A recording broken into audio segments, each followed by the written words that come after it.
Hello friends, today we are going to see how to work with Google Cloud Run.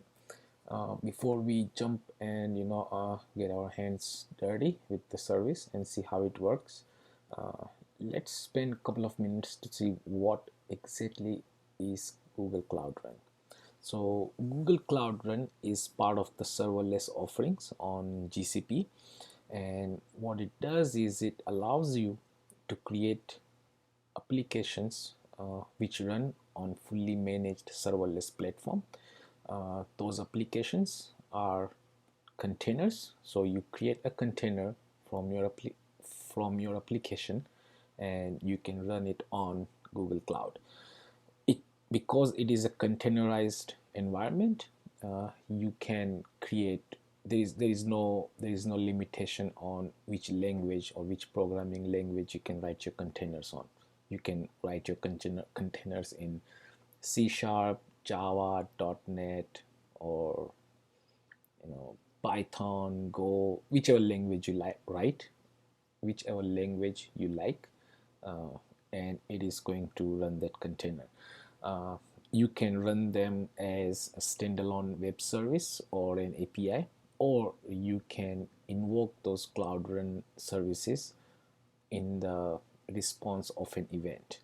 And you can set scale up and scale down metrics settings, and it will scale up and scale down based on whatever you specify. So you don't really have to go and do anything when your system needs to scale up, or when nobody's accessing it, it's going to scale it down. So what use cases are good for us to run on Google Cloud Run? So if you create a web service or a website and you want to run it, you can do that. If you want to perform some sort of lightweight data transformation on incoming data, maybe in a file, then you can do that. Or you can schedule tasks or workflows. If you have a use case where you need to run something at a specific amount of time, or as part of your workflow, then Google Cloud Run service is one of the places which you can choose to run your containers on. With that, what we will do, so we are gonna divide this demo up into two primary sections. The first one is we will see how to host a very simple hello world Cloud Run service, which will be accessible from internet. So it will be a public endpoint API endpoint. uh, Once we make that run, we will see how to uh, build and deploy your container images to artifact registry, and how do you set up continuous deployment. So if you just at least watch the video for the first whole section, you will know how to set up a Cloud Run service, how to build the container image, how to uh, deploy it, and how to set up a CI/CD pipeline for your container image or your Google Cloud Run service. Once that is done, either you can just go away or you can stick around, and we will see how to integrate the service with the cloud storage, secrets manager, cloud pub/sub, and how to talk to Cloud SQL. So Cloud SQL is Google's managed SQL offering. We will see how to talk to that particular Cloud SQL service using public IP or private IP. So there is a small difference in how to access Cloud SQL using public IP or private IP, but we will see how that works. So let's get going and see how it works. All right, so let's start with creating the project, and we see where we go from there. So I'm going to create a project and I'm going to name it Cloud Run Demo, and I'm just going to click on create.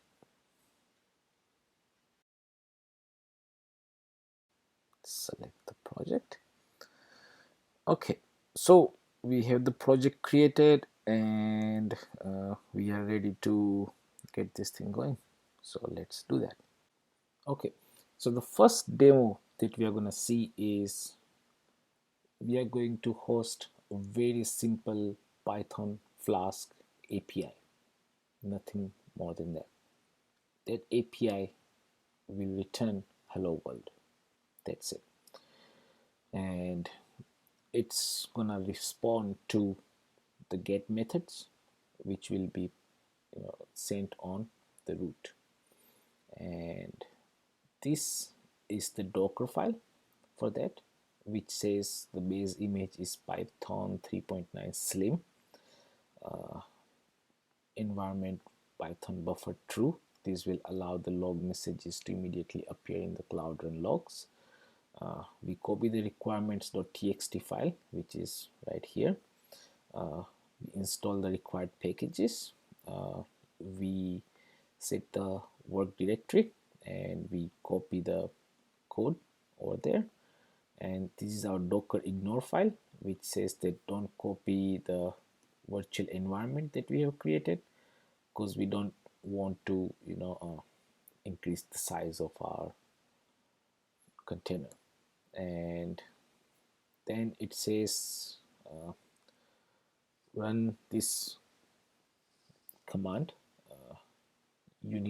unicorn command. This is gonna host a web server with one worker and 8 threads, and it's gonna be listening on this port. It's an environment variable, $port. This environment variable is gonna be made available to us in the container by Cloud Run service, so we don't have to set this environment variable explicitly anywhere else. Now let's see how the cloud build.yaml file looks like. Before we do that, why do we need this file? So this file, cloud build.yaml file, is actually going to build our Docker container based on the Docker file which we just saw, and it's going to build this application. It will create the container, build the container of this application. This file will be used by Cloud Build. Cloud Build is Google's service, GCP service, and it's going to use this file, and it's a very simple file. It has 3 steps. Step 1 is to build the container. Step 2 is to push the container to the container registry, but in our case we are going to push it to artifact registry.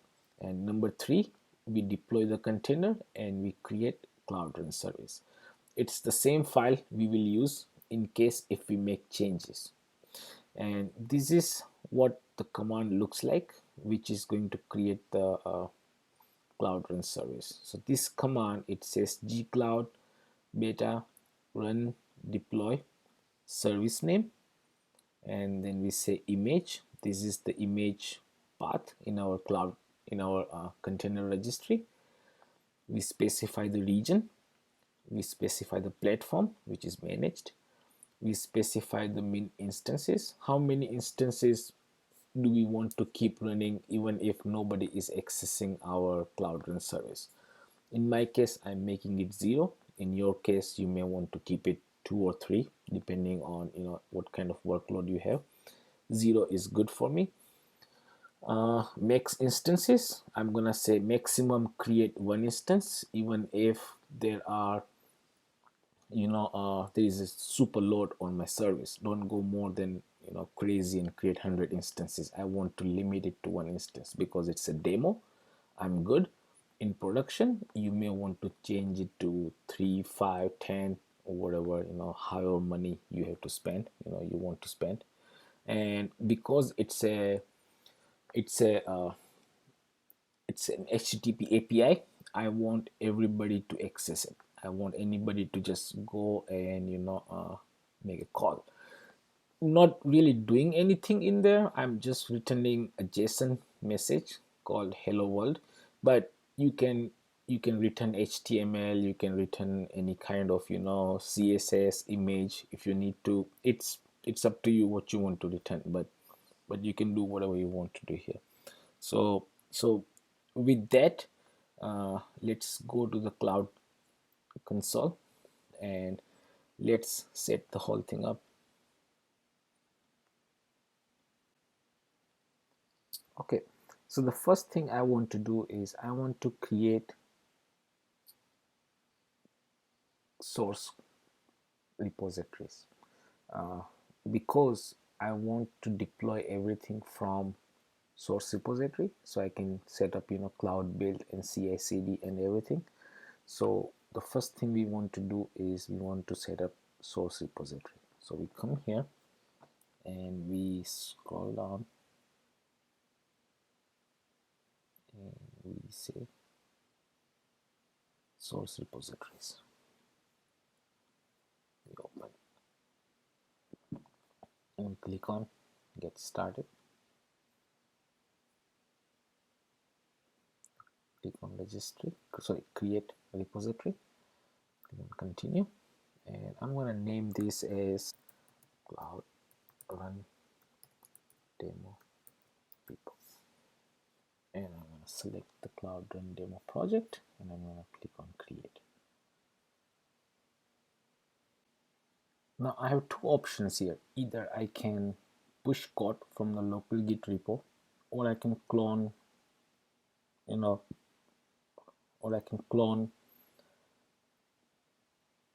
this repo to my local system. Now I already have code, so I'm going to say push code from my local git repo, and I'm not going to use SSH, I'm going to use gcloud SDK. So it gives me everything that I need. All I need to do is just copy this. This is the code, and I paste it here, and it's gonna ask me a bunch of questions, so I just answer them saying reinitialize this configuration default with new settings, so 1, and it's gonna check stuff, and then it says which account do I want to associate this with, so I'm gonna say 8 or whichever number you have, and which project, so I'm gonna say 1 because that's the project we are working with, and that should be good. And then the next command is to add the cloud repository as the remote.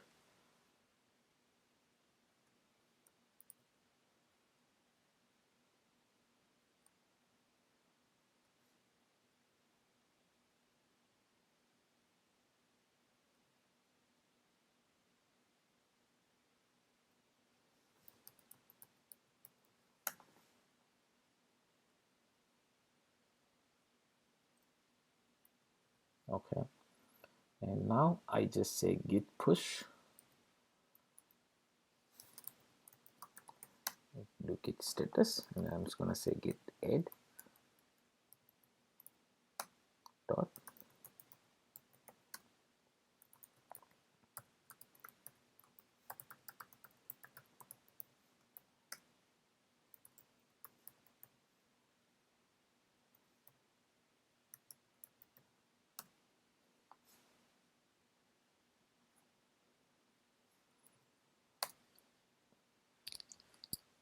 hopefully this will work. Okay, now if I come to my source repository and I refresh this, awesome, so I see all the folders, all the demo code, and I see all the files and everything, so it is successful. Awesome, so let's move on and see what else we need to do here. Okay, so the next thing we want to do is we want to go and enable the artifact registry API. So we scroll down, go to tools, and we find the artifact registry, and we open it.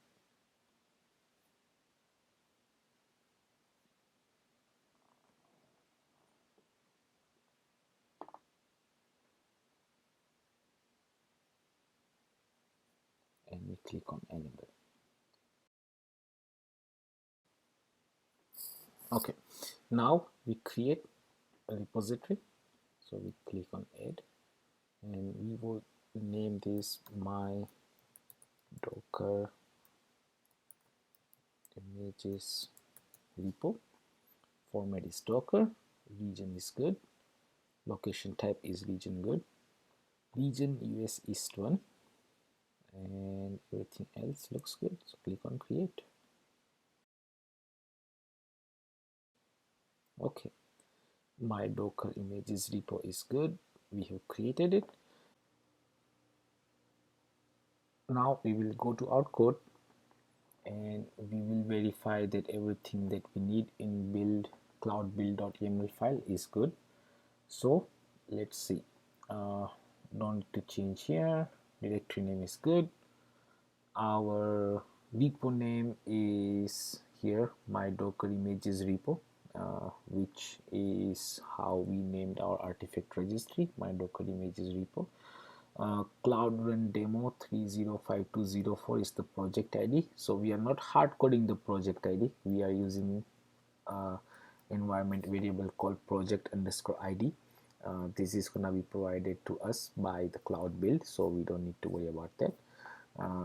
Second is good, and the third one is good as well. So it looks like we have everything in order. All we now need to do is see how do we set up the cloud build. So let's go and do that. Okay, next thing what we want to do is we want to enable Cloud Run API. Because we are not deploying the service from the UI, we are going to deploy the service from the cloud build. We want to enable the API in advance so that our build, when it tries to deploy the Cloud Run service, it does not fail. So how do we do that? So we simply come here and we search for API and services. We open that and we click on enable APIs and services, and we search for Cloud Run,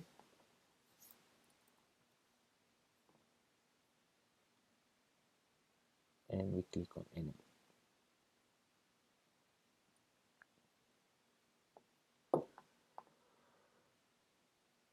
Okay, so the API is Cloud Run API is enabled. So now we go to our cloud build.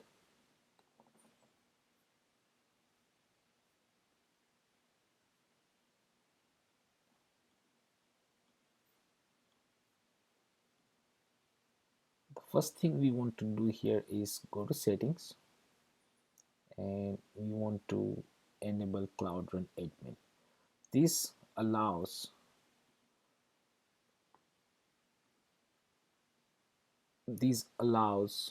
cloud build to deploy Cloud Run services. This is important. Okay, next thing we want to do is we want to set up a trigger. So I already have set up a trigger here, which I'm going to delete, and I'm going to click on create trigger, and we will name this a trigger svc world, and we will say we will run this build manually, and we will select the repository branch master, and we will run, say the build configuration is in the cloud build.yaml file, but this cloud build.yaml file is inside demo1 cloud world API, because we have 5 projects and each project has its own cloud build.yaml file. So we need to specify the exact path where the cloud build is going to find the cloud build.yaml file, and we click on create, and click on run, and we click on run trigger, and we say show, and we wait. Okay, looks like our build is good and successful. So let's go to Cloud Run and see if our service shows up there. It's supposed to be here.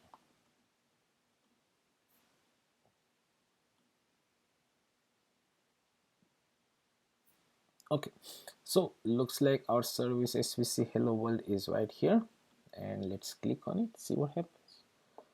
So we see metrics right here where we see how many requests have we received and what was the latency of our requests, if there was any, how many billable container instance, how much is the billable container instance time, and container memory utilization. We can see all these metrics here.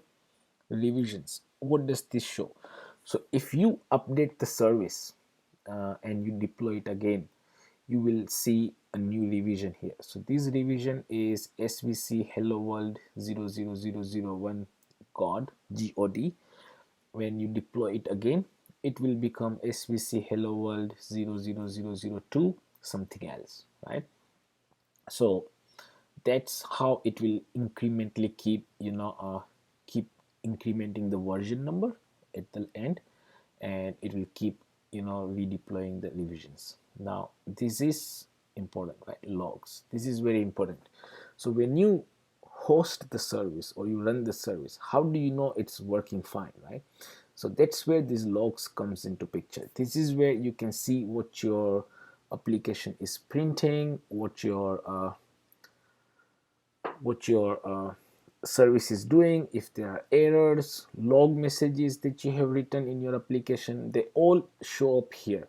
They also show up in the stack driver, but we are not going to go there. We are going to just be able to see it here, and rest of the things are really not need to worry right now. So this is the YAML file, these are the details, this is the resource file that it generates behind the scene for you. These are the details of your service. The triggers, we will see what the triggers are. We will actually create a trigger at the end of the demo. Ingress, you can see we allowed all traffic and we allowed all the authentication, right? So what do we do now? So look at the logs and you will see there are only 4. So it's shutting down the master. So you can see that when my unicorn instance came, it says booting worker with pid 2, and then it stayed up for about 2 minutes, right? And when, because we never requested anything for 2 minutes, it said shut down because my min instance setting for the auto scaling is 0. So it says nobody's accessing me, just shut it down. I don't need to keep running all the time, right? Perfect. Now how do we go to that service? So if you look at the top here, the URL, you just click on it and hopefully we should be able to see the message hello world, right? And now if you come to the logs, so look at the last one was at midnight 52 minutes. Let's see.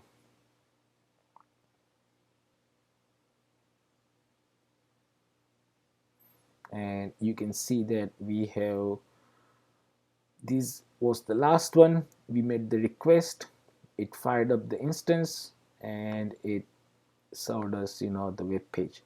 And if we just not do anything for another couple of minutes, you will see it will again shut it down, and if we fire it again, it will show up again. So what it means is you don't really have to worry about if your instance is running, not running, or anything like that. It will make sure that if your service is good, does not have any errors, it will work when somebody tries to access it, right? So what happens if we make changes, right? So I have this app.py here and I'm gonna remove all this and I'm gonna say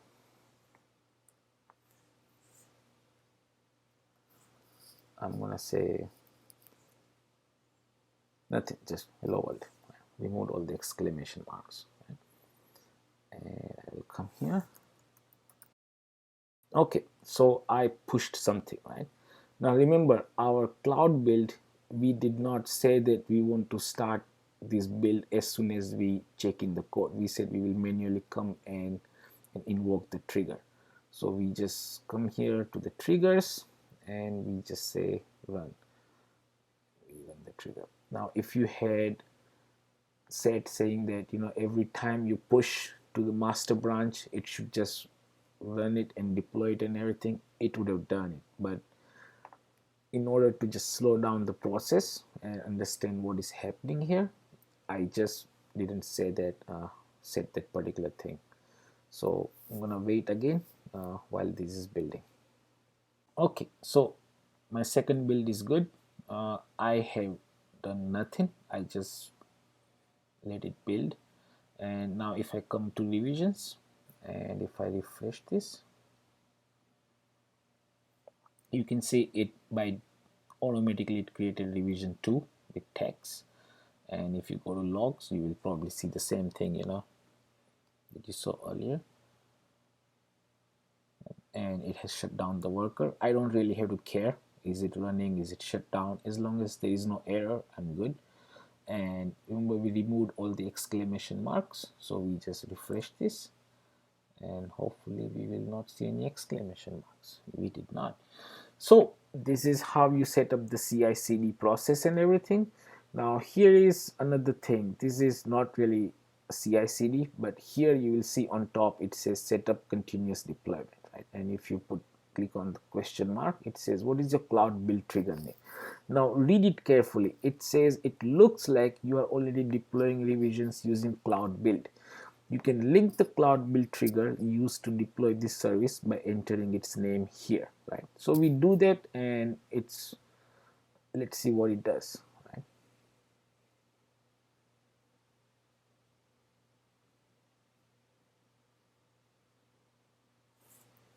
Copy this, let me paste it, let me see. It will show you the build history here, right? And if you ever click on it, it will just take you to the cloud build. But let's say you did not deploy this using cloud build, you manually went and deployed it. Let's see what happens when we do that, right? So we go back to our cloud run service,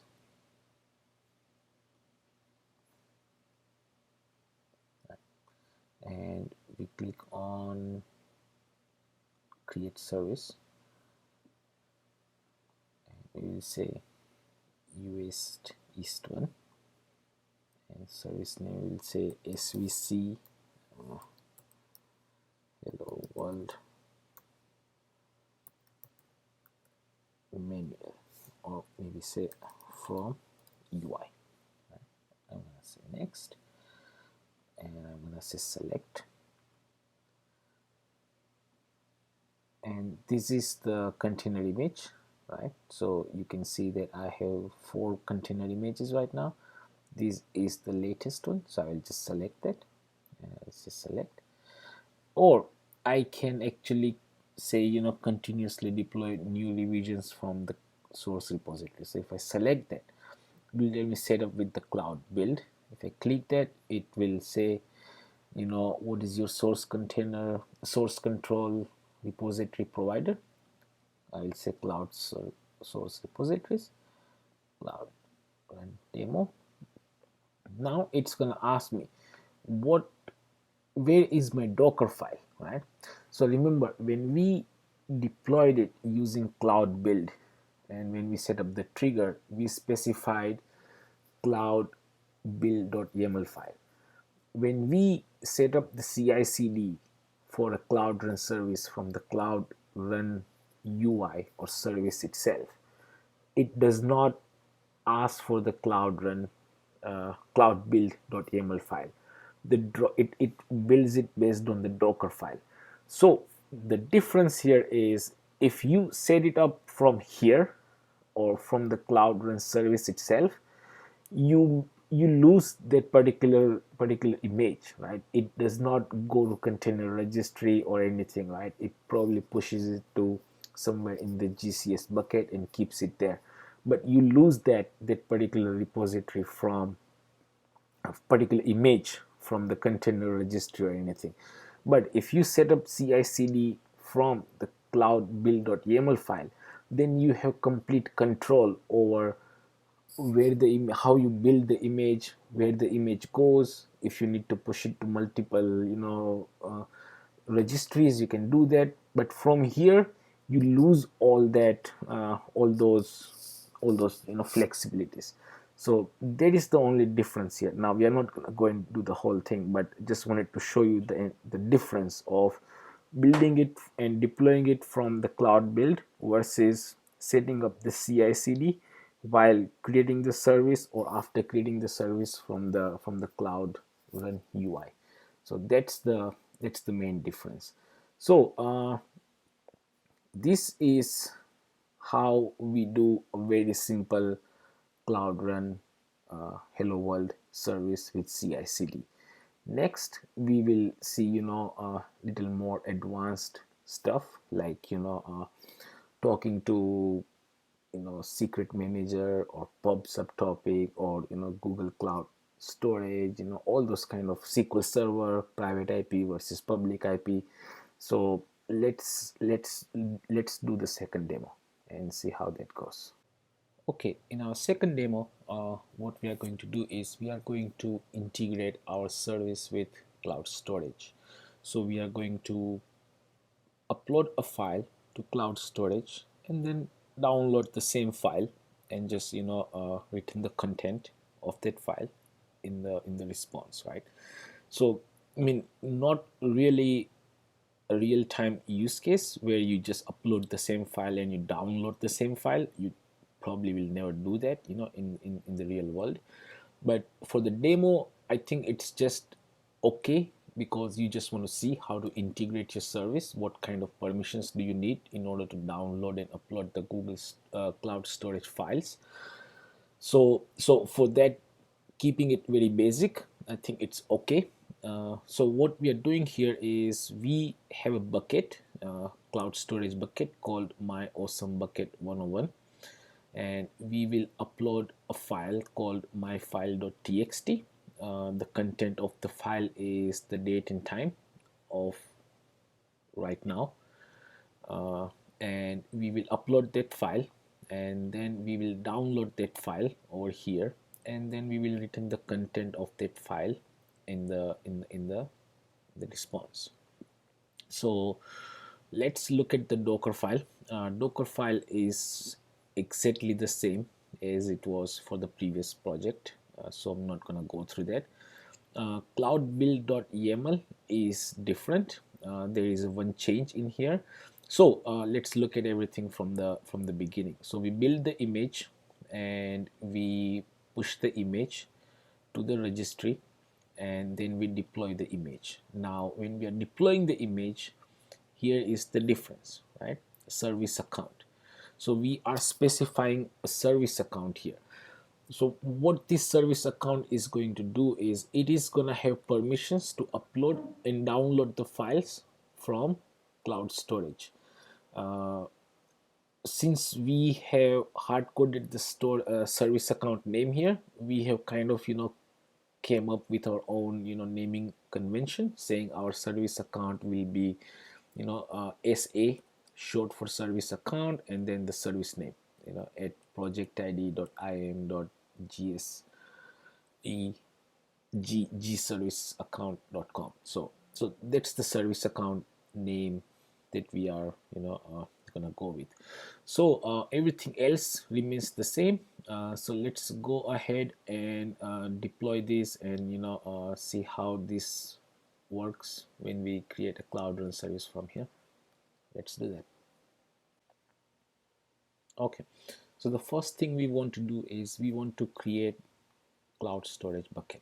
So let's come here and look for the storage.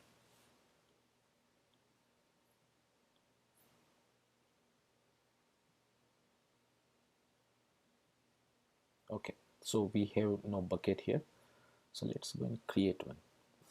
The name of the bucket is my awesome bucket 101. So I'm going to copy this,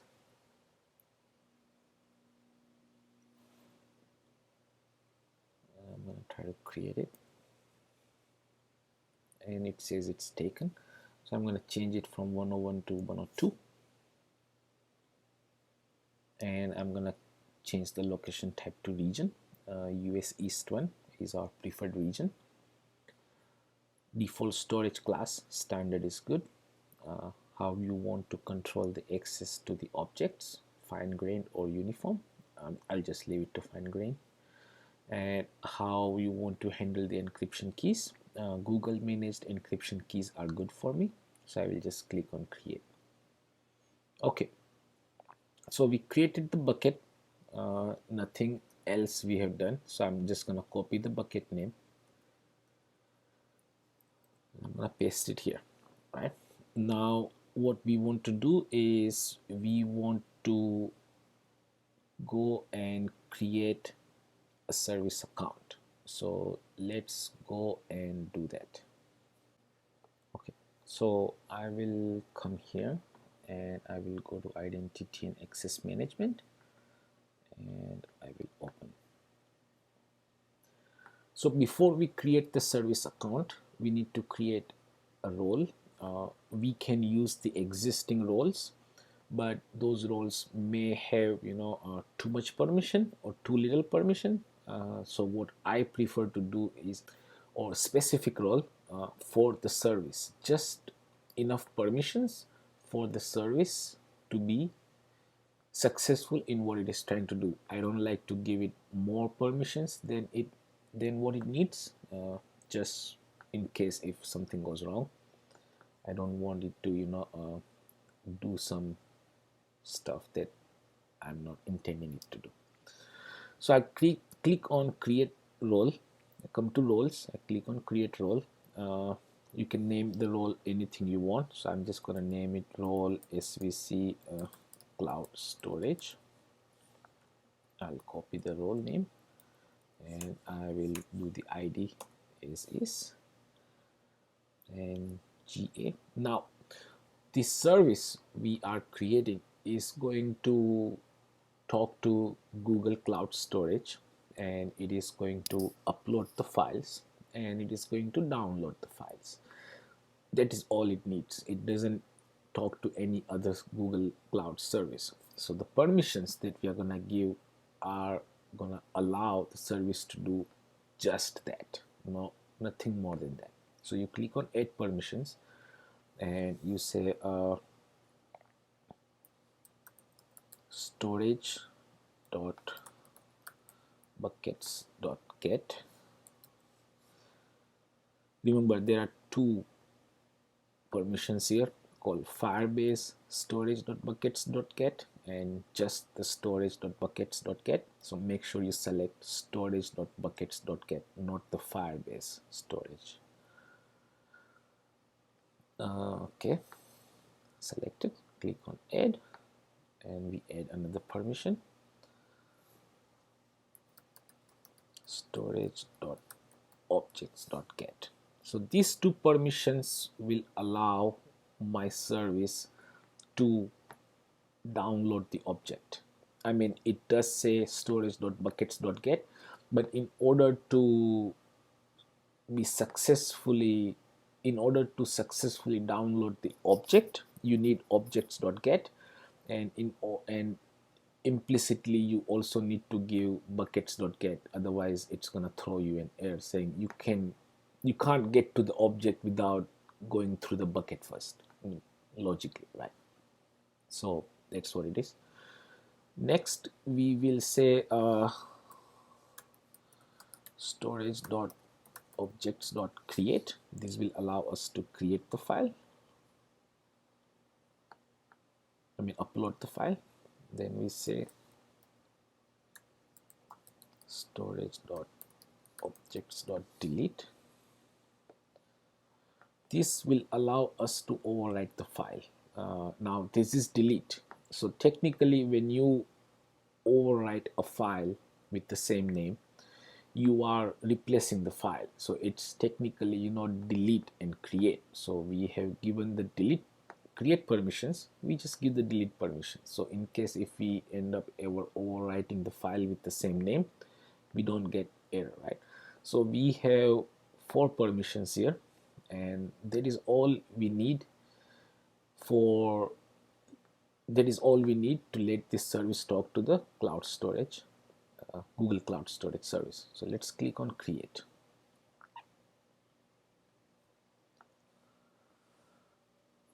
Okay, so now our role is created. Let's go and create a service account. What we will do is we will attach this role to the service account, and we will attach this service account to the Cloud Run service. So you see the relation here, right? So you create a role, it's a standalone object. You create the role, then you associate the role to a service account, and then you associate that service account to the Cloud Run service. So let's create the service account. We are gonna, so remember the service account name that we want to give is specified here. So it's like a naming convention. SA stands for service account, and then we put the service name. So if you don't ever have to change this, right? So you can keep using this same service account for this particular service. And we click on create, and in the role we just select the role that we created a couple of minutes back, click on continue, and that's it. Okay, so we created the role, we created the service account. Now when we deploy our service, it is going to find this particular service account, and it is going to associate this service account to the Cloud Run service. And when we invoke the Cloud Run service, we should be able to see a file created in this bucket. Right now it's empty, but let's not get ahead of ourselves, and let's deploy the service and see how that works. Okay, so our code is good. It's already there in the source cloud source repository, but we made one change. We have changed the bucket name, right? So we need to push the code. So our code is good. It's in the source cloud source repository. So let's go ahead and open up cloud build, and let's click on triggers and click on create trigger. So we are going to name this trigger minus svc minus cloud storage, and just like last time we will keep it manual. Our source repository is this, our branch is master. We want to use cloud build configuration file, but our cloud build configuration file is not on the repo root, it's inside demo2 folder. So we use that, and we click on create. Okay, time to run the trigger and see what happens. So we click on run, and the branch master is good, and we click on run trigger. Now that the build has started, let's go and see the progress of our build, and I will fast forward the video when the build is complete. Okay, so our build is complete, and looks like it has deployed the cloud storage service here. So let's go to Cloud Run and see if we can see the service. SVC Cloud Storage, and if we go to revisions, we can see the revision here, and we can see the service account here. Let's check the logs, make sure there are no errors. No errors, everything is good. So the next thing we want to do is we want to come here and refresh this and make sure nothing is here, because remember, when we execute the service or when we go to the root of our service URL, it is going to create a file here, and the content of that file will be the current date and time, and it's going to download that file and read the content and then return it in the response. So let's do that. Let's click here, and you can see everything looks good. So this is the data that it read from the file, and if we come here and we click on refresh and we say my folder, my file.txt, and we click on download, we should be able to see the same data here.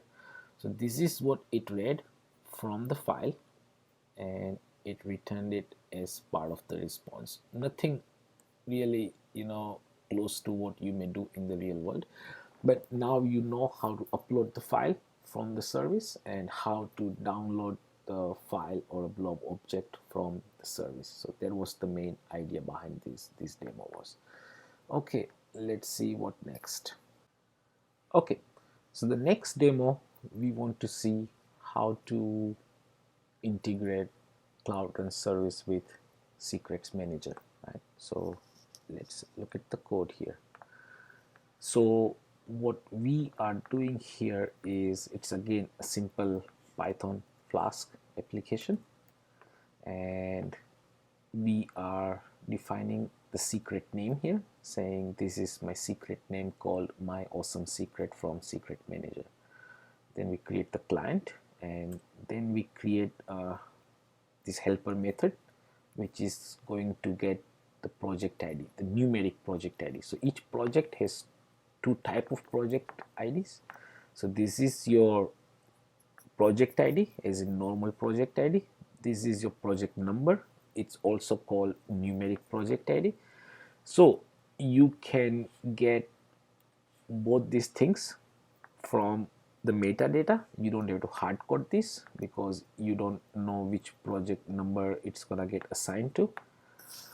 So we read this metadata from this URL, and we say grab the numeric project ID from this URL location, and we return it, right? And then we have this method saying, on the root, which says read the secret. So it says, so what it does is it creates this secret manager client, and it calls this method called access secret version. I'm going to explain how that works in just a minute, but just think about it as it's going to make a call to the secret manager with this name. So this is the secret name. Now if you look at above here, the secret name is just my awesome secret from secret manager, but when we query this secret manager, we specify this entire long string here. What this does is it actually queries secret manager with the resource ID. So the resource ID is different from the name that you gave. So your name could be my awesome secret, but the resource ID will be projects slash my awesome secret slash secrets slash secret name slash versions slash latest. So let's look at it again.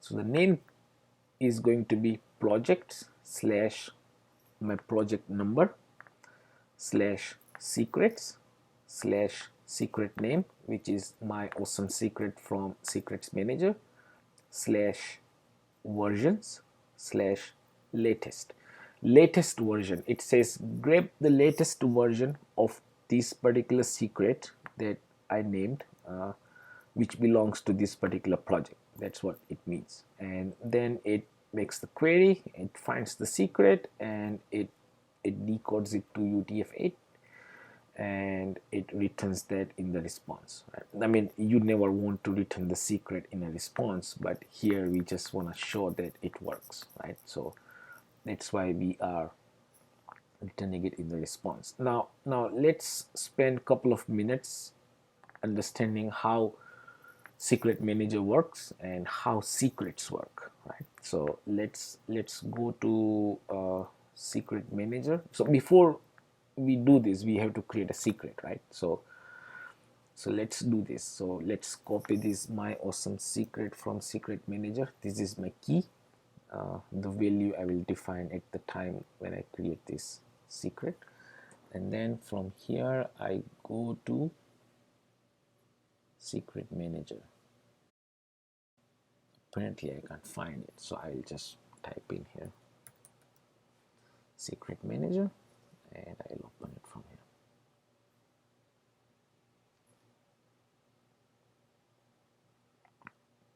And we enable the API.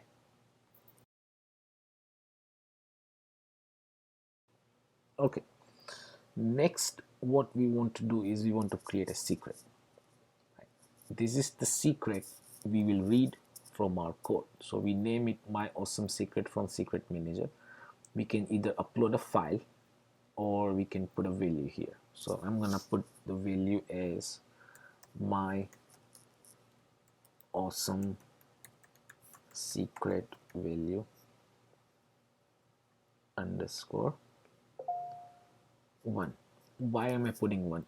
Because you will see just in just a second, right? So just think about this as this is my secret value, my awesome secret value underscore 1, and I can either select a region manually or I can just let Google Cloud figure out which region is the right region for my secret to get deployed in. For demo purpose, I will leave it empty. I don't really have to do select the region, but when you are in production, you do want to make sure that you are in compliance with your requirements and you only select the region where you want to deploy this particular secret. Encryption, I'm good with that, so I'm going to click on create secret.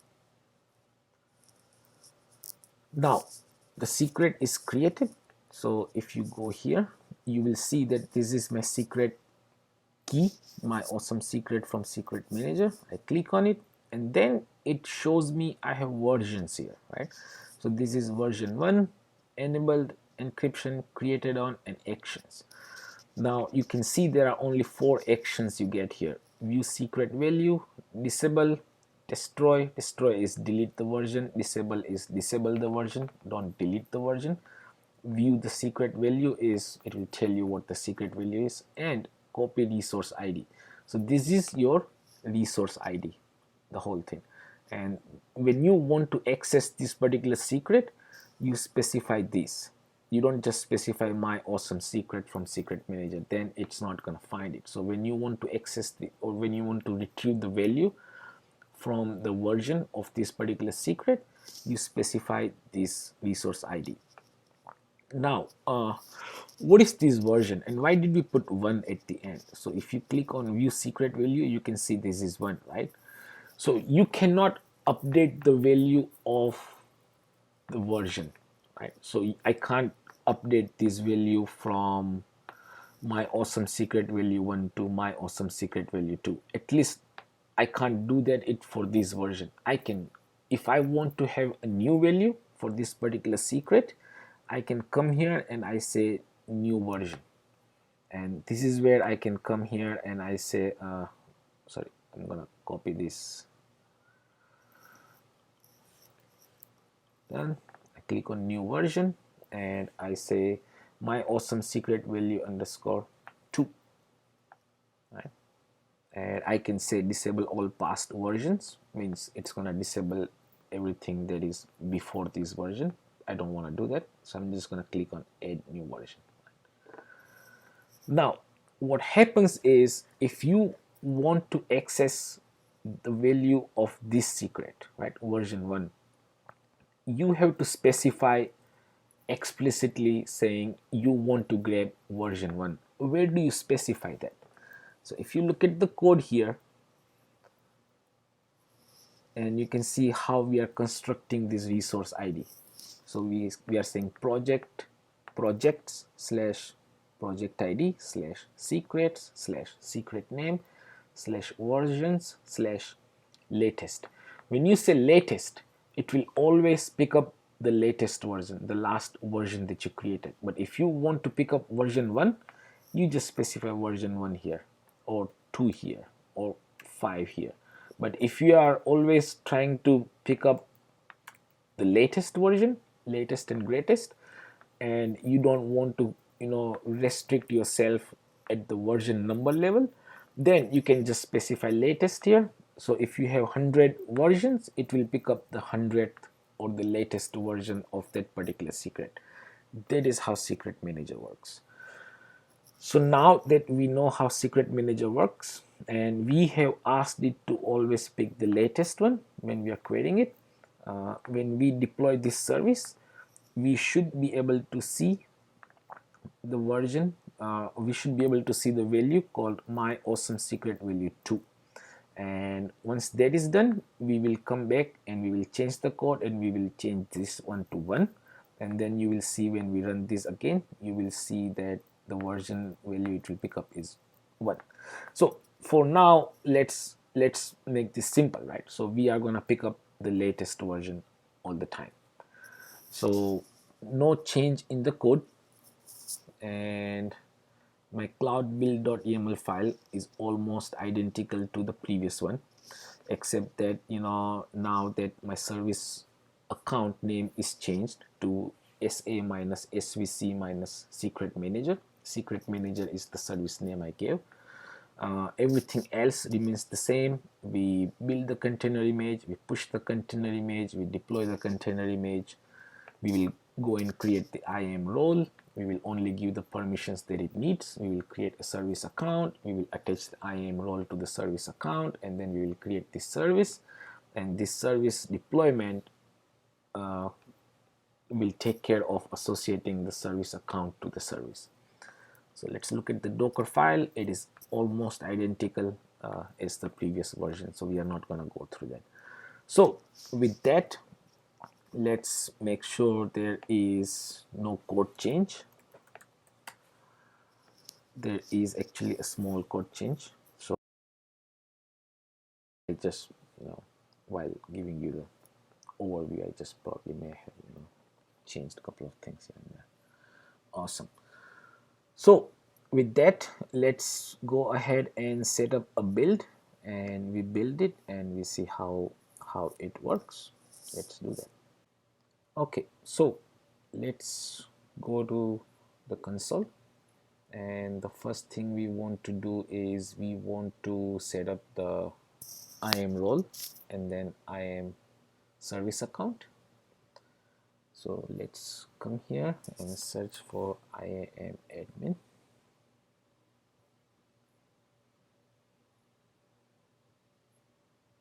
And we go to roles. We click on create role. Name it role minus SVC minus secret manager. Copy that, paste it here, remove the minus from here, GA. Now we are going to add the permissions. We only want to add permission to get the revision from secret manager. That is all we are doing, right? So we click on add permission and we say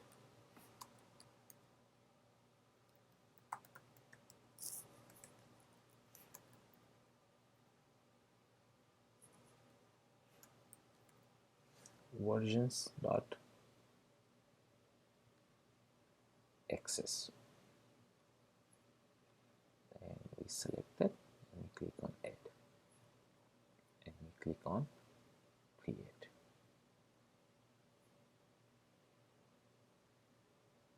Next, we want to create a service account. We will name it SA minus SVC minus secret manager. Click on create role. We just created the role SVC minus secret manager. Continue.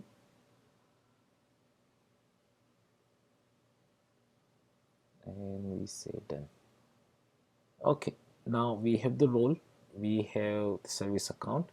Now let's set up the build trigger, and we we build it and see what happens from there. Okay,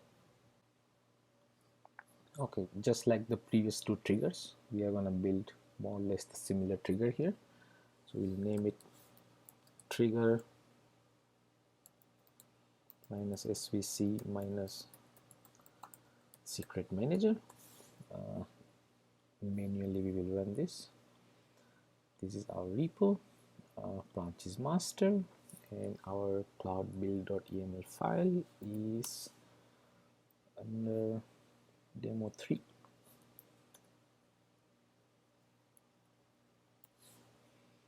And we click on create, and it says the trigger is good. Now we click on run. So we click on run and choose the branch master, and we run the trigger.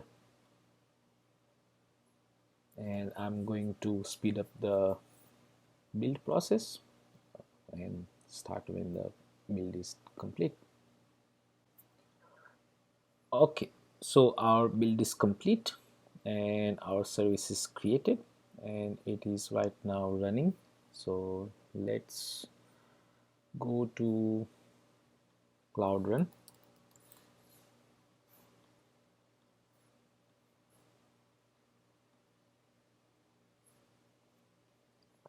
And you can see SVC Secret Manager is right here. We open it, look at the revisions. There is just one revision. Let's look at the logs. No errors, hopefully. No errors. All right, so looks like everything is good. And if we go to details, revisions, we should see that our service account is also good.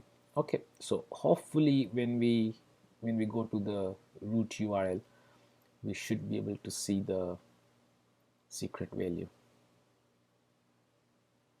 Okay, my awesome secret value 2 is the latest value. Remember, we have two versions here, version 1 and version 2. Version 1 is secret value 1, version 2 is secret value 2. Now if you want to access version 1, all you do is you come here and you change this last thing here which says latest to 1. You build it, you deploy it, and it should just work. I'm not gonna do that, but it should work. Just give it a try and see if it works. If not, then put it in the comments and we will figure out why is it not working. So that is it for the secret manager demo. You should use secret manager as much as you can to store the values which you do not want anybody to just go and grab, like your database passwords, like your SSH keys that you may use to do something, or your public keys, your not public keys but the private keys if you are using some sort of client-side encryption.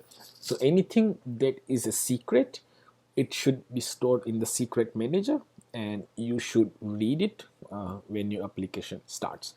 So that is it for the secret manager. Let's go and do the next one and see what comes next. Okay, so the next demo we are going to see is a little more interesting. What we are going to do is we are going to see how do you invoke a Cloud Run service in response to an event or a message published on Cloud PubSub topic. So what we will do is we will publish a message on a topic and we will ask PubSub to push that message to our Cloud Run service.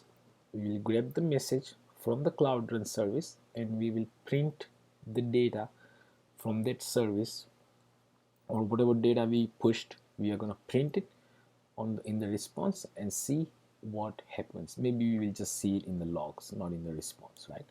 And we will see if if there are some other use cases that we can explore. So let's see how do we make this how do we invoke a Cloud Run service from the PubSub. So before we go there, let's look at the code. The code is very simple, right? Here is my app, and I don't have to create any clients because I'm not polling. I'm not polling. I'm expecting PubSub to push the message, and when the PubSub pushes the message, it pushes it to you in the request, and your method type has to be paused. If you make this get, then PubSub will not be able to push the message. So in order for the PubSub to be able to push the message, your method type must be paused, can listen anywhere, and then you grab the JSON from the request. So the request type must be paused, and you grab the request from the you get the JSON from the request body, and you just look for the message parameters or attributes in the message, and if you find those attributes, then you if you find those attributes, then you do whatever you want to do.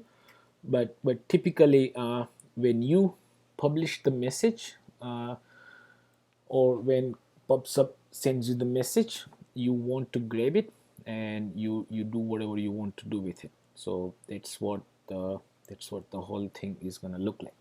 So let's do this in real time. Let's create a PubSub topic, and then we can explore the code a little more, and you will see what I'm talking about. Multiple ways to publish the message and invoke the message by grabbing the data and stuff. So let's go and do that. Okay, so just like everything else, the first thing we want to do is we want to create a service account. Before we do the service account, we want to create a role, and we want to assign permissions, right? So let's go to IAM and admin,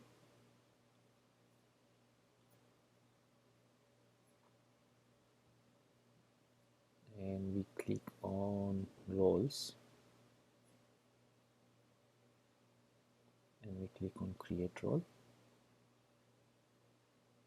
and we're going to name it role minus svc minus PubSub. Now copy this, put it here, make it GA permissions. So the permission, what do we want to do with this service? We want this service to be able to consume a PubSub message, right? So we will say PubSub dot subscriptions dot consume.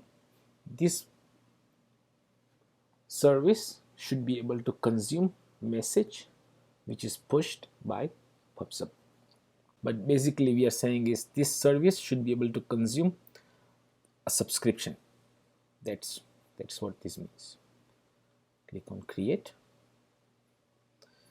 and we go to service accounts, click on create service account, SA minus SVC minus PubSub, role minus SVC PubSub, and we click on done. Okay, so we have the role created, we have the service account created, and if you go and look at our cloud build.yaml, it's more or less the same cloud build.yaml that you saw in the previous one, except for the service account name. So this service account name is SA minus SVC minus PubSub. So that is the only difference. Everything else is same. You build the container image, you push the image, and you create Cloud Run service, and you see if it works or not, right? So let's go and set this in a cloud build service. So let's go and look for cloud build.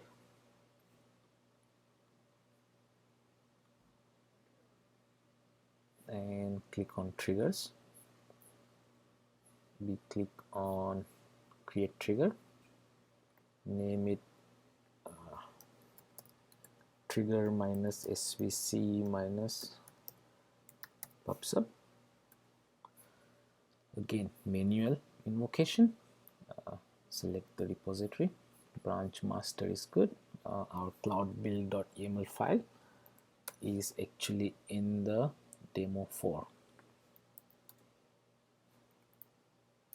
Okay, and then we click on create.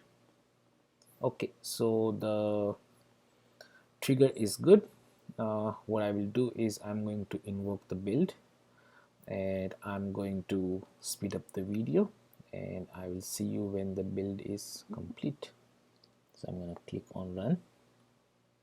I'm going to select the branch master and run the trigger and wait for it to be done. Okay, now here is the difference between everything else that we have deployed so far and this one. So everything else, what we have done is we deployed the service and we invoked, and then we went to cloud run,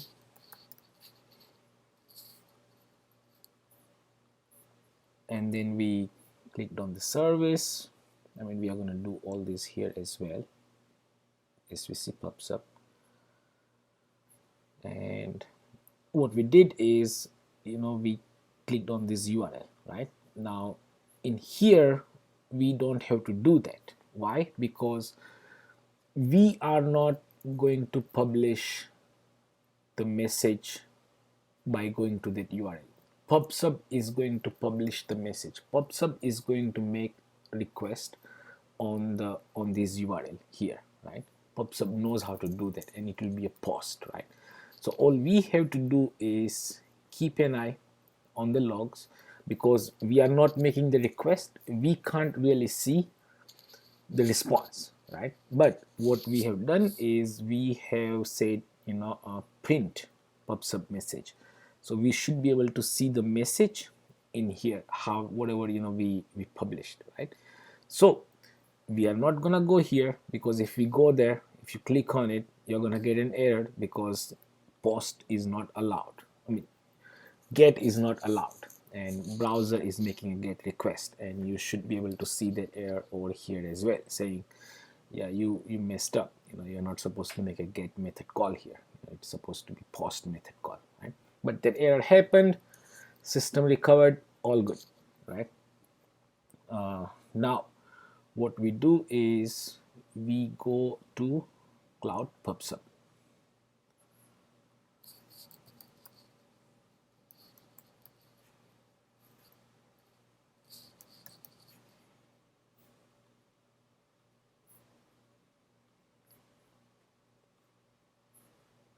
Okay, we have nothing here, right? So let's go and create a topic.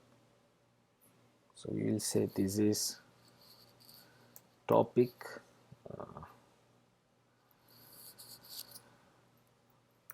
new message, right? Now remove the default subscription, click on create. Okay, so we created the topic. Now we need to create subscription, right? Somebody has to receive the messages, right? So we can come to subscriptions and see there is nothing here, and we can create it from here, or we can go and click on the topic, scroll down at the bottom, and we say create subscription, right? So we will say this is sub new message, right? This is my subscription. It's tied to this particular topic called TP new message. Now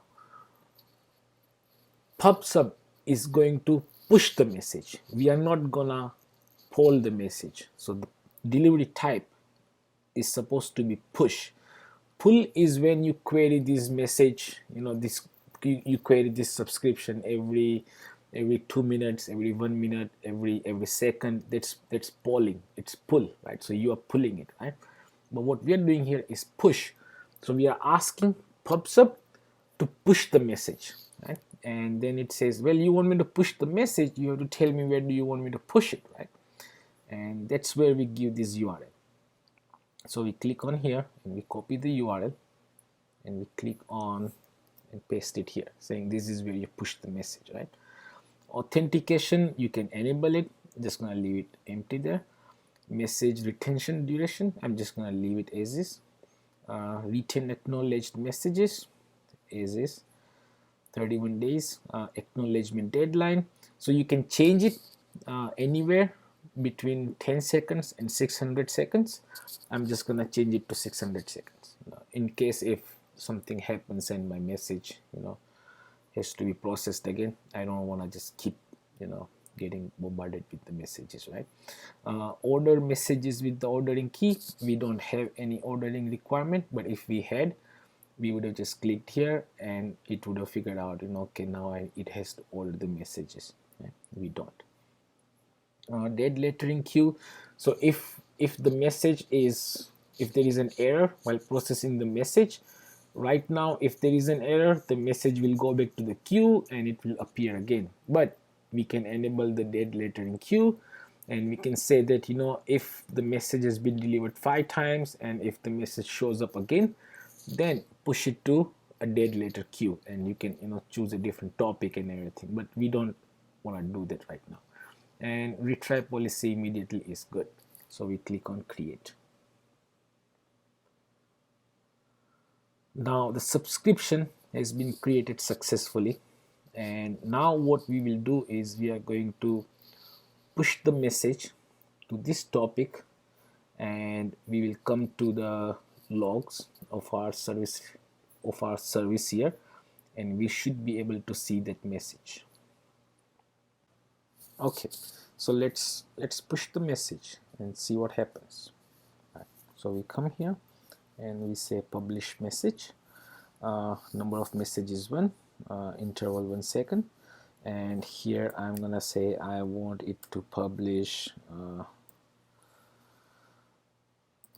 hello world, and I can click on publish. Now we should be able to see that over here when we refresh it. So let's see.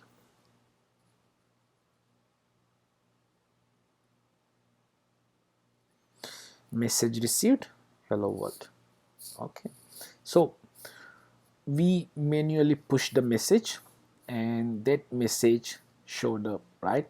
But that is not very realistic, right? You are not gonna come here and push the message or publish the message. You are not probably gonna do it from the CLI or anything, right? You manually are not gonna publish the message, right? So what is the real use case scenario here?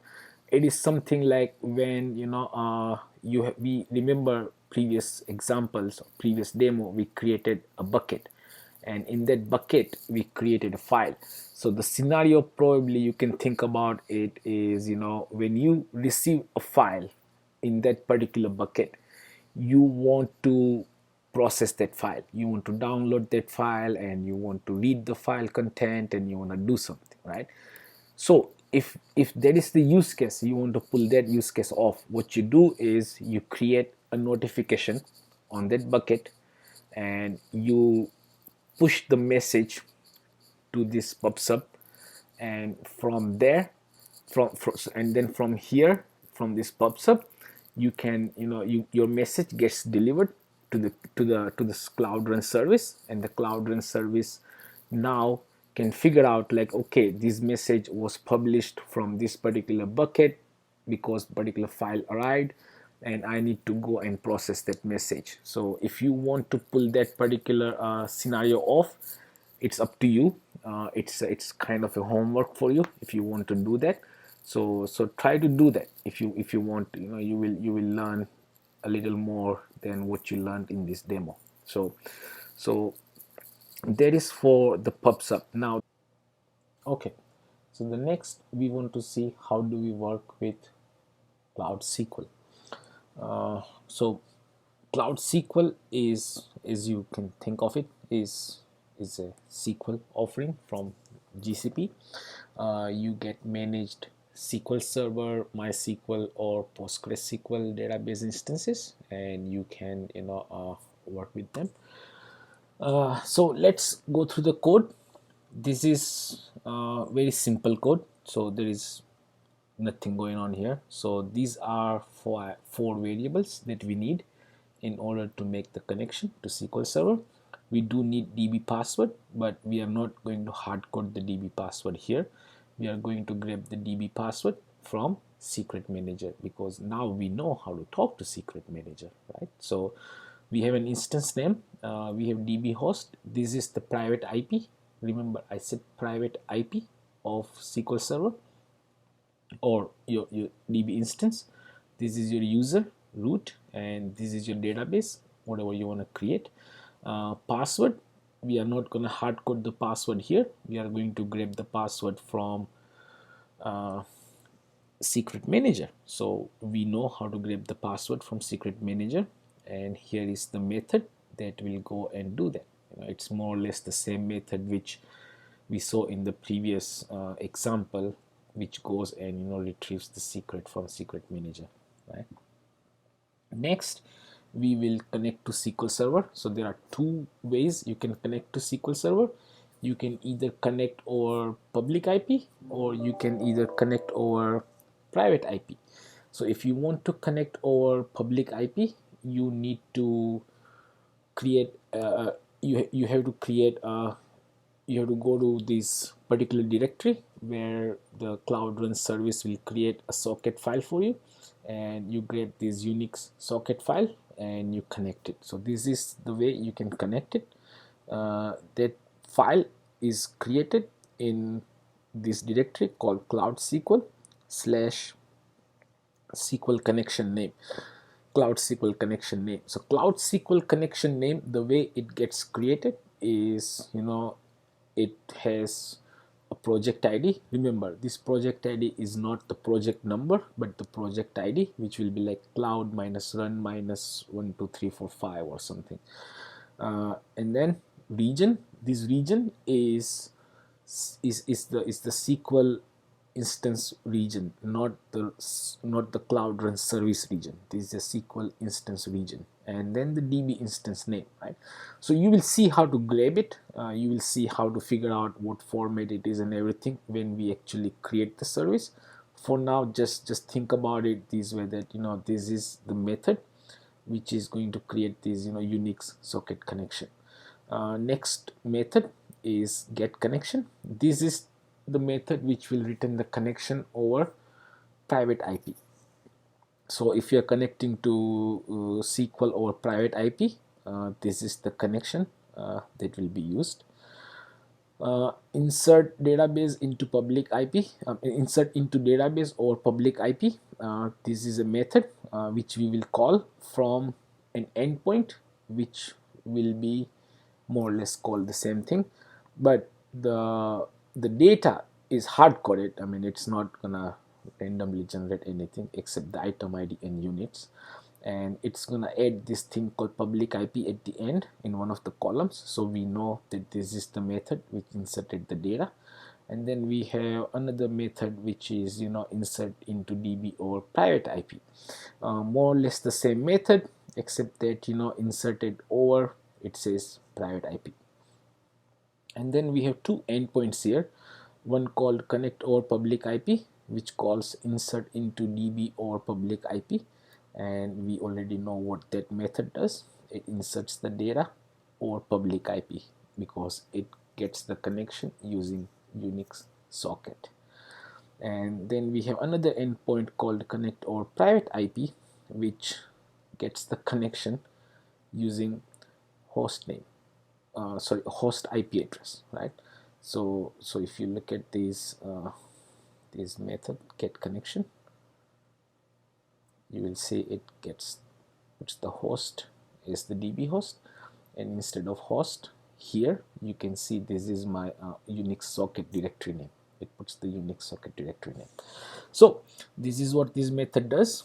This is what the code does. We will call these endpoints, and we will see how it works. So what we do now is we go and create start the same thing, right? So the first thing we want to do is we want to create the role, we want to create the service account, then we will create the Sql Server, and then we will, figure out how do we make public IP enable, how do we enable private IP, and then we call these systems, right? So let's see how that whole thing works out. Let's do one thing at a time. Okay, so let's start with creating the IAM role. So we come here and we search for IAM and admin.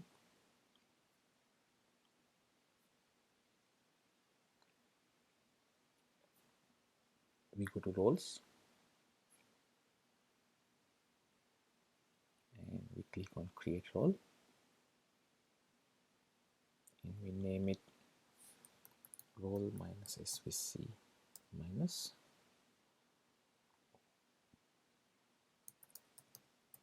cloud SQL.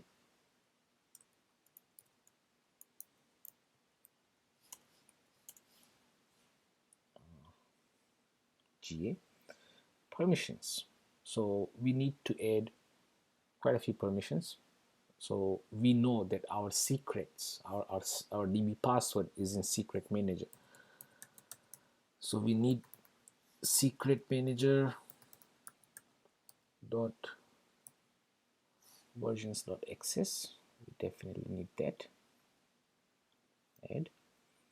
And we are going to talk to Cloud SQL, right? So for that, the recommended role is Cloud SQL client. So you select that. It has two permissions. Give it both. One is for us to be able to connect to the instance. Another one is for us to be able to get the instances, like query the instances.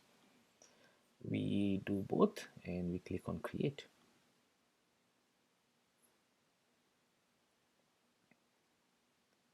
Next, we go to service accounts and we say create a new service account.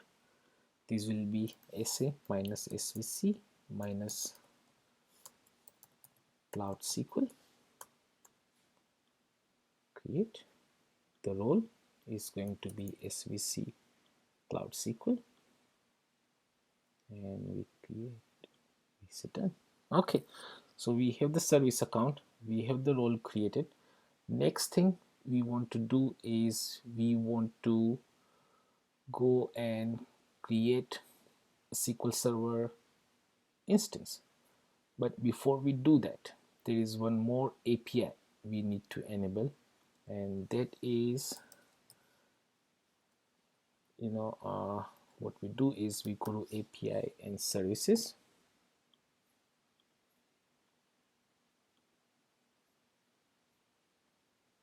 We click on enable APIs and services, and this will be named Cloud SQL admin API. That's the first one. So you select that and you say enable. This is required for us to be able to connect to the SQL instance. Okay, so we remember we added the permissions and then we enabled Cloud SQL admin API. If you miss this step, then you will not be able to connect to the instance. Okay, so we close that, at least for now. We will enable a couple of things later. And now we come here and we say SQL and we create a SQL instance. We click on create instance. We say MySQL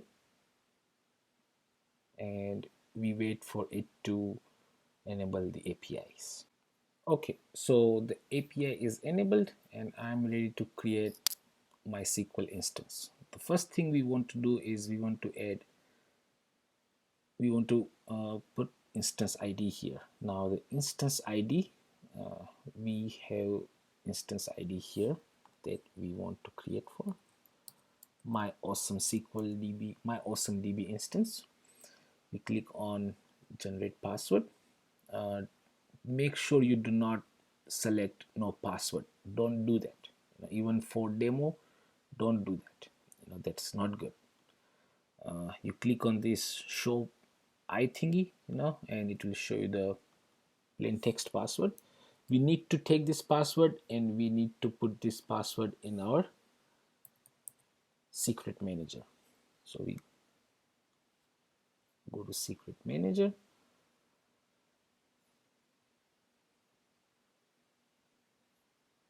we enable the API, click on create secret. Okay, secret value is the DB password. Secret name is my awesome DB password. So the key is my awesome DB password. Value is what the value is from the create my SQL instance wizard. Region, leave it empty, and everything looks good. Click on create secret and it's good. So now we click on show configuration options. The first thing we want to do here is say how do we want to connect to our SQL instance, right? So we get two options, private IP and public IP. For now we will connect our public IP, and then later we will enable the private IP. For us to be able to connect to this MySQL instance from our local system, we have to enable, we have to add our IP address in the authorized networks. This is for us to be able to connect to this SQL instance from our local system, right? Not from Cloud Run service, from our local service, right? From our local system, because we have MySQL workbench and we would like to query the data and see what is going on, create the tables and all those sort of things, right? So we click on add network and I'm gonna name it my home IP address, and I'm gonna put my IP address. So let me go and grab my IP address.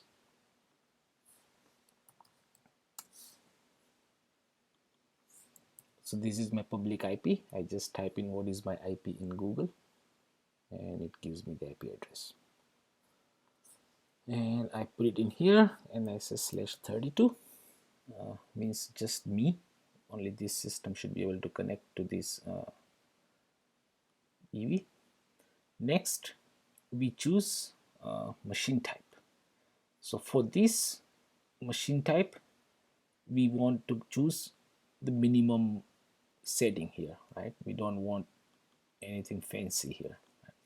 So we are gonna say the cores are supposed to be 0, right? Sorry, cores are supposed to be 1.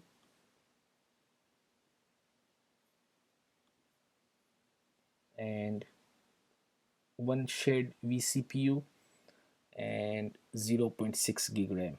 That is what we need, because we are doing it for demo purpose, not for production.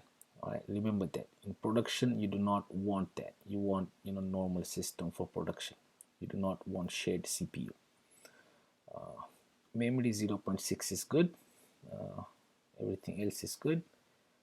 Everything else is good. Enable automatic storage is good.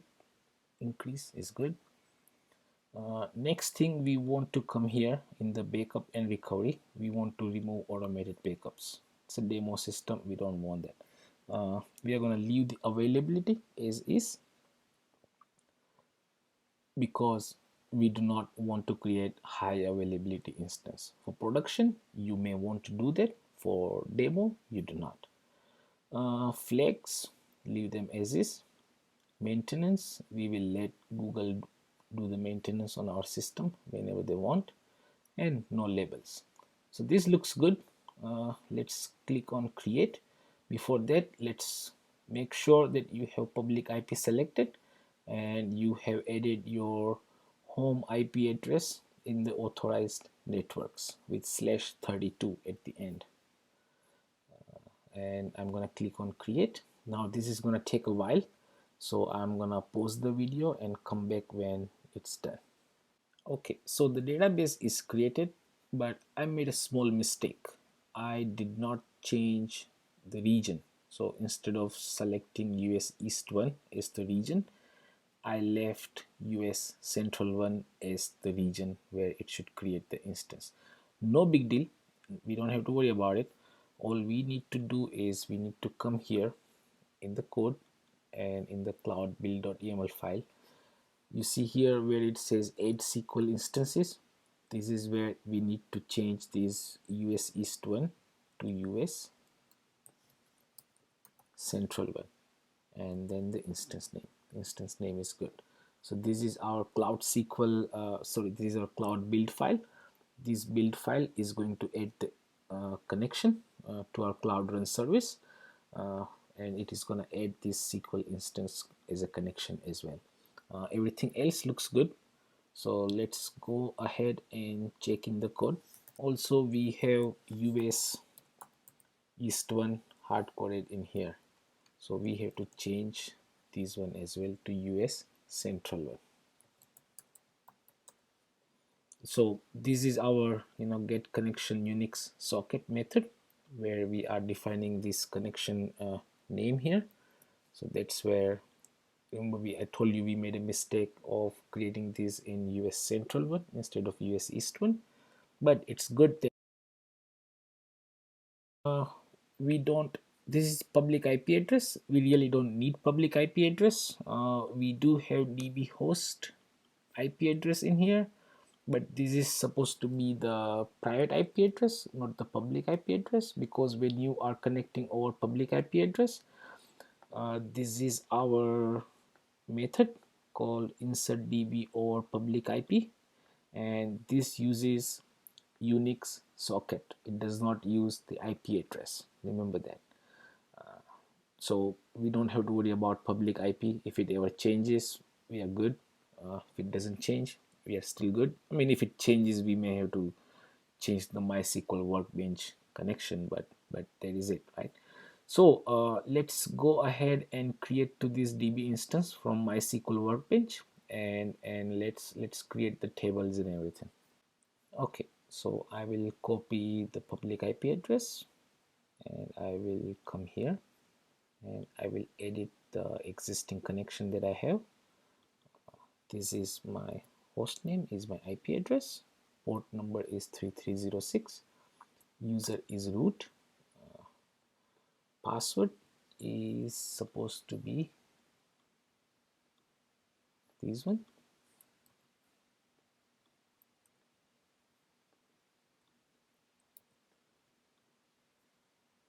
and test the connection. Looks good. And now we open it and we right click and say create schema. So the schema we want to create is cells. You can create any schema you want, really doesn't matter. Tables, we want to create a table called sales data, because that's the table we will be inserting our data in. And column ID, this is our primary key and it is gonna be auto increment. Second column we want to create is item ID,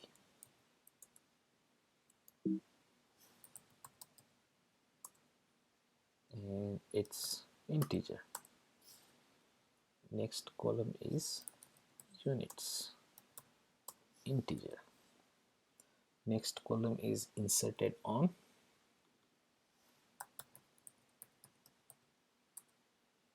This is date time, and next column is inserted over. This worker is good. Okay, so we click on apply and say go ahead and create this. Okay, so our table is created, our schema is created. Let's query the table. There is nothing there, and you can see it's all empty. So let's go ahead and deploy our service and see if it actually inserts the data or not. So let's go ahead and create the cloud build trigger and see what happens. Okay, so I will come here and I'll say cloud build. Let's go to cloud build, enable the API. Okay, let's go to triggers. We don't have any, so let's go ahead and create a trigger. We're going to name this trigger minus svc minus cloud SQL. Just like everything else, manual, repository, we know the repository, branch master, we will build it using cloud build configuration. Our cloud build.yaml file is inside directory called demo5 GCP cloud SQL. So we specify the path and we click on create. Okay, next I'm going to do the build, and I'm going to select the branch master and I'm going to say run the trigger, and I'm going to wait for this build to complete. I'm going to fast forward the whole thing. Okay, so the build is done and everything is deployed correctly. So let's go to cloud run and let's look at our service, cloud SQL. We click on it and look at the revision. Looks good. Our service account is good. Logs,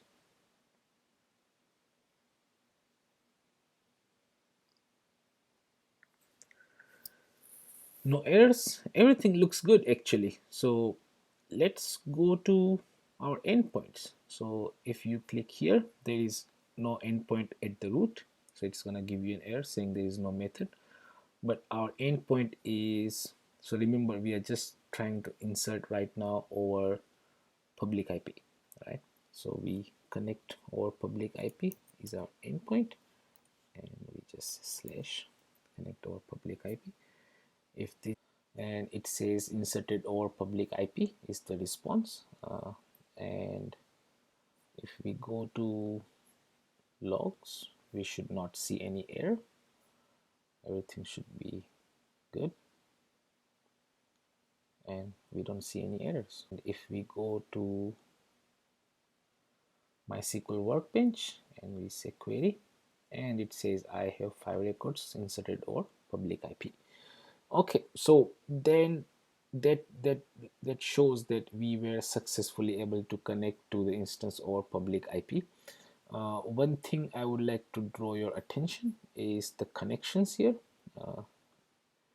This is the connection name that we create at the time of deploying the service, because this refers to the connection name for our SQL Server. So if you look at this connection name here, this connection name is exactly same as this connection name. You don't have to, hard code the project ID. You can always grab this project ID from the metadata from inside your service. You, however, do have to know which region your DB instance is and what your DB instance name is. You can put them in the secret manager and grab it at runtime. That is also fine, but somewhere you have to know what your DB instance region is and what your DB instance name is. So we are all good. We were able to connect over the public IP. Now let's see how do we connect it over the private IP. So let's go to our SQL Server and see what changes we need to make here.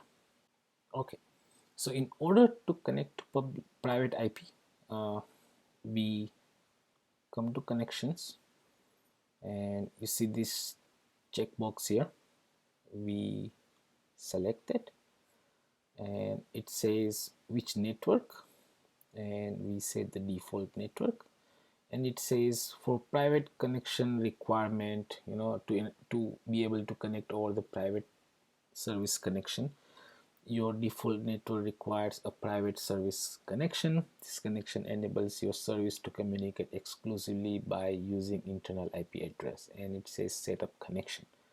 So we click on setup connection, enable service networking API. We say yes. Take a couple of minutes to do that, and it says select one or more existing IP ranges or create a new one. We are gonna say use the automatically allocated IP range, and we are gonna say create the connection. Okay, so that is done. Now it says private service connection for default network has been successfully created, and all those kind of things. So I will just go and click on save. Now while it is making all the changes, we need to still go and do one more thing. So we need to go and enable something called serverless VPC access API, right? So we come here and we say API and services,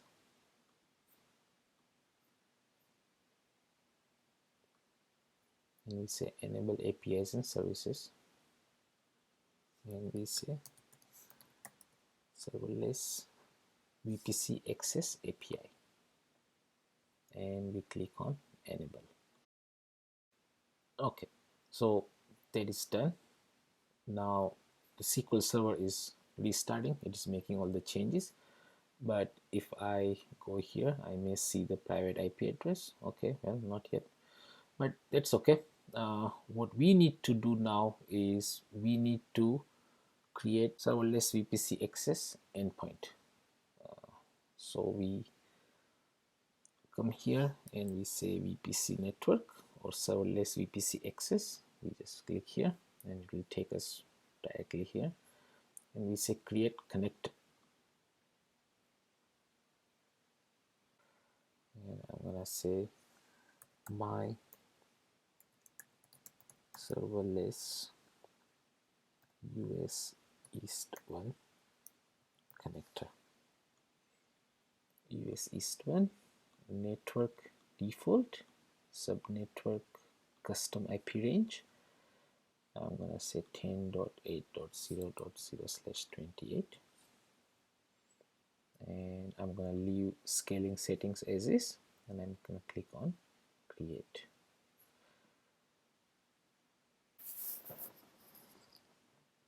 Okay, so my connector is created.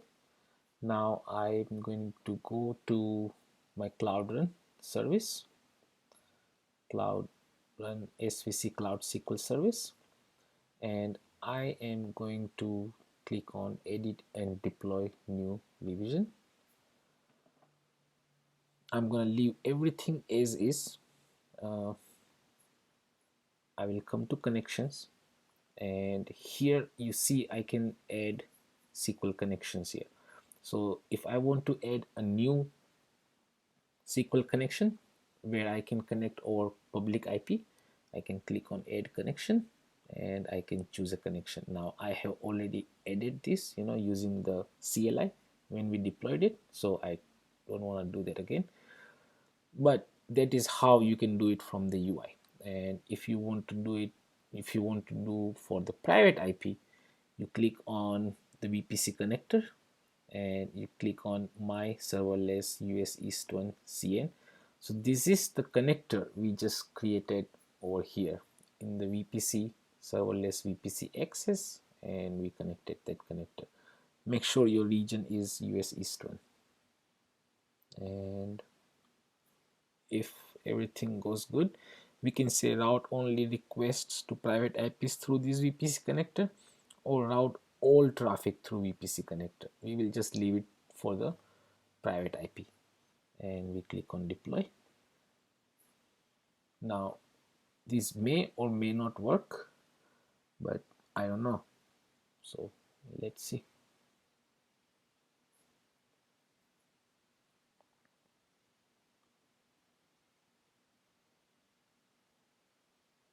Okay, so this is deployed. Okay, I can still connect to my SQL instance or public IP, and it has 5 records.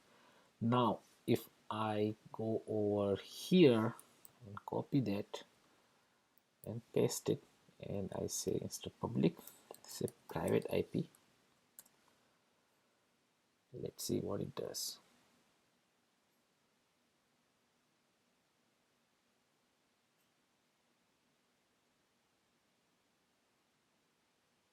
And it says there is an error.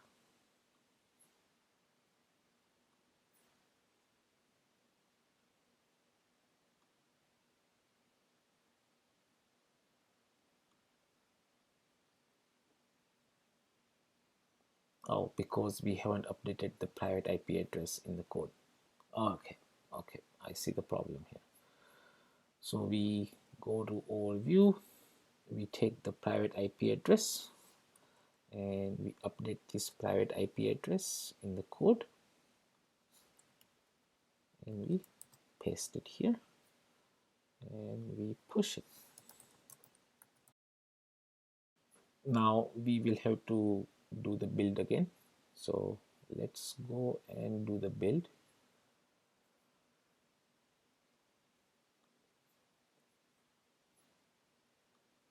And after we do the build, it is going to overwrite it is going to remove that connector that we created. So we will have to go and add that connector again, but let's do the build. So the build is good. Let's go back to our Cloud Run service, and this is our service revision, and let's go to connections.